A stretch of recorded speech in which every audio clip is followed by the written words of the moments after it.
1 lakh view করতে পারবি? পারবো দে। ভিউ করতে হবে 1 লাখ, তো তবে করতে ফলো পাবি, নাহলে ফলো কিনে পাবি? 1 লাখ ভিউ না করলে বডি বানাতে হবে, বুঝলি তো? বডি বানানো না হলে কাজ নেই কোনো।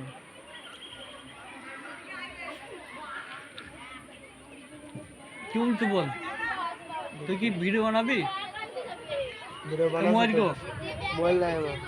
তুই এখন আঁকা বাক করে এখন বাড়ি যাবে কেন এখন? এখন দরকার আছে বাড়তে, তার লেগে তো দেখেন আমি টিফিন শেষ করে পারবো। তোর আবার রাগ হচ্ছে, একটা জিনিস দেবো, বস তুই বস, একটা গিফট দিবি? বস। ওদা বৃষ্টি পড়তে লাইলে আমি চলে যাবো। কি জিনিস বল, কি জিনিসটা বল, আছে জিনিস আলাদা। জিনিসটা কি? আগে হোক তারপর লাইবো, না হওয়ার পর্যন্ত হইতে পারে, না হইতে পারে, জিনিসটা আমি চেষ্টা করছি। বল না জিনিসটা কি? জিনিসটা আলাদা জিনিস তো। তা বইতে কি হয়েছে, জিনিসটা কি?